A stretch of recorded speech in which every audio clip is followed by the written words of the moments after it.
नमस्कार, आप देख रहे हैं सी न्यूज और मैं हूं ज्योति अरोरा। आइए नजर डालते हैं इस वक्त की खास खबर पर। प्रयागराज जसरा ग्राम प्रधान व हल्का लेखपाल की सूरे व दबंगई के चलते गरीब दिव्यांग व्यवसायी की बेनामा कराई हुई जमीन पर जबरन सुलभ शौचालय बनवाने का कराया जा रहा है प्रयास।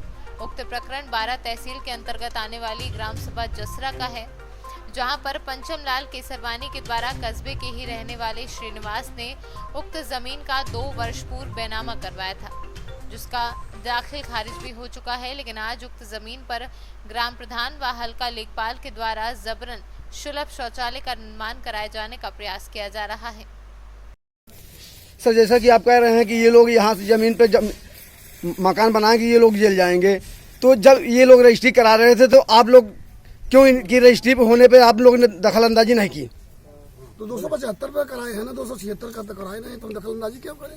तो नहीं, जैसे कि कह रहे हैं आप इनको जेल जाना पड़ेगा, तो इस पे क्या कार्रवाई होनी चाहिए? ये 275 का बेनामा किए तो 275 है कहाँ? इनकी नाप की जमीन निकाली गई तो नपवाए ना, जो दिए हैं कहाँ पास है? आपका काम है, आप यहाँ के लेखपाल हैं तो आपको निकालना चाहिए कि कहाँ पास है। यही बताए हैं कि 276 हमारा यहाँ जहाँ बन रहा है 2 शौचालय, यहाँ 275 नहीं है। तो कहाँ पास है 275 है कहाँ? 275 इसके उत्तर में है।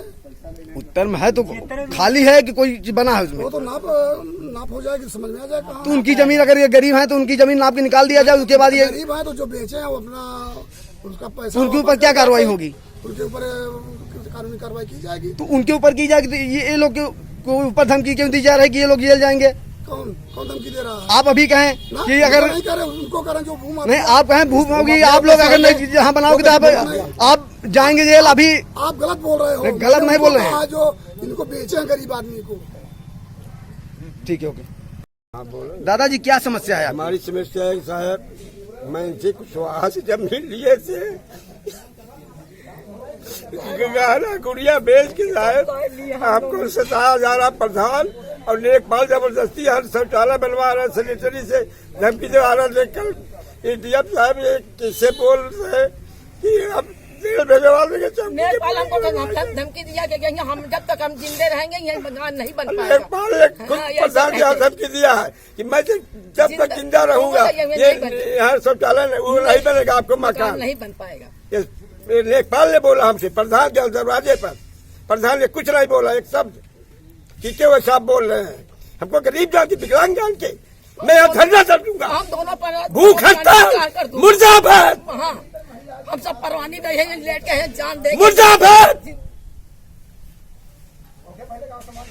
कितने दिन पहले आपने जमीन ली थी? 2 साल करीब हो गया सर। तो आपने इसकी रजिस्ट्री कराई थी? हाँ, रजिस्ट्री सारी सब हुआ है, दाखिल खारिज हो गई है? हाँ, हमारे साथ दस्ती की जा रही है। गरीब जान के एक बाबा जमीन पाचा उसको कब्जा कर ले। कल उन्होंने कहा कि आप तो भैया बोलिए श्रीनिवास बिहारी है, रहने वाले ये है बिहार के, हरटोलम घर इनका बना है। हम इससे लिए थे। आपका क्या नाम? पंचम लाल केसरवानी, विकलांग। कहाँ के रहने वाले हैं? मैं पहाड़ के रहने वाला हूँ निजी। मैं यहाँ जसरा निवास मेरा। जसरा में कब से आप रह रहे हैं? अरे 60 साल हो गया होगा हमको। सचिन जी, आप एक सामाजिक आदमी हैं, आप हमेशा समाज के कार्य में लगे रहते हैं। ये आज यहाँ शौचालय बन रहा है, किस तरह से बन रहा है और इसमें क्या मामला है? जैसा कि मेरे संज्ञान में है कि ये पंचम केसरवानी जी हैं, सब्जी की दुकान लगाते हैं और उसी से इनका लालन पालन पूरे घर का चलता है।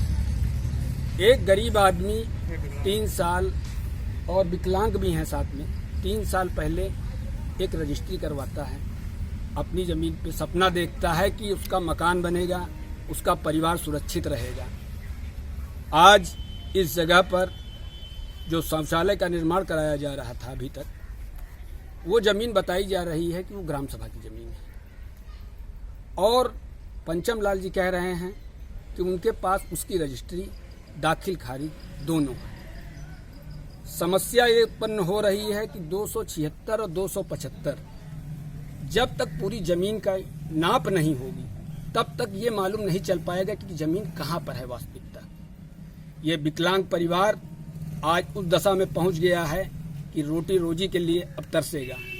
इस वैश्विक बीमारी में जो कोरोना काल चल रहा है, आदमी पैसे के लिए तबाह हो गया है। एक एक रोटी के लिए तबाह हो गया है। और उस जगह अगर किसी की जमीन चली जाए जो उसने सपना देखा हो तो आप समझ सकते हैं कि उसके परिवार पर क्या बीतेगी। और शौचालय का निर्माण उस स्थान पर करवाना चाहिए जहां पर गांव सभा के लोग उसका यूज कर सकें। बहुत से जमीनें अभी ग्राम सभा में पड़ी हुई हैं जहां पर, जैसे आप थोड़ा सा हट के जाएं यहां से 500 मीटर दूरी पर जसरा गांव है। जसरा गांव की औरतें, बहनें, बेटियां शौचालय के लिए खेतों का इस्तेमाल करती हैं। वहां भी आबादी की ज़मीन है। आज बाजार में हर परिवार के लोग अपने घर में शौचालय बनवा के रखे हुए हैं। तो जिस जगह आवश्यकता हो उस जगह अगर धन का उपयोग जो सरकार के माध्यम से आ रहा है उसका प्रयोग किया जाएगा तो ज़्यादा अच्छा रहेगा। जैसा कि इस मामले में शौचालय यहाँ पर बनवाया जाए, उप जिलाधिकारी से आपने क्या बात की? मैं तो सबसे पहले आभार प्रकट करता हूँ उप जिलाधिकारी महोदय का, और उनके तरह कर्मठ, ईमानदार, गरीबों के लिए कहा जाए तो मसीहा। मैं तो निवेदन करना चाह रहा हूँ माननीय जिलाधिकारी जी से कि हर तहसील में इस तरीके के उप जिलाधिकारी को भेजें जिससे गरीबों की बात को सुना जा सके। आज भूख माफिया पैसे के बल पर शौर्य पुष्टि से गरीबों के ऊपर जो अत्याचार कर रहे हैं दिन पर दिन, सरकार कमर कसी हुई है और संभवतः आने वाले समय में आप देखेंगे कि इन भूख माफियाओं का जो वर्चस्व है कैसे खत्म होगा। साथ ही एक चीज़ और आपको मैं बताना चाह रहा हूं कि जो अधिकारी चाहे लेखपाल हों और कोई भी हों, जिस तरीके धमकी सटकी से बात करते हैं ऐसा प्रतीत होता है कि आने वाले समय में गरीब का जीना मुश्किल हो जाएगा। नहीं, हम मौके पर लेखपाल जी आए तो आपको क्या आश्वासन दिया? मौके पर लेखपाल जी आए तो वो भाई कोई गरीब व्यक्ति किसी से रजिस्ट्री करवाया है तो अब उसको जेल भेजना कोई उचित बात थोड़ी है। जिस तरीके उन्होंने कहा कि आपको जेल भेज दिया जाएगा, ये कोई तरीका नहीं। जो इसको प्लाटिंग किया है उसके ऊपर कोई कार्रवाई नहीं करने को कहा। भाई भू माफियाओं से जब तालमेल मिलाकर काम करेंगे तो किस तरीके की बातें होंगी। प्रयागराज से सीनू संवाददाता राकेश पटेल की रिपोर्ट। इस वक्त की खास खबर में बस इतना ही। देश और दुनिया की तमाम बड़ी खबरों के लिए आप देखते रहिए सी न्यूज़। हर खबर आपके साथ, आपके हाथ।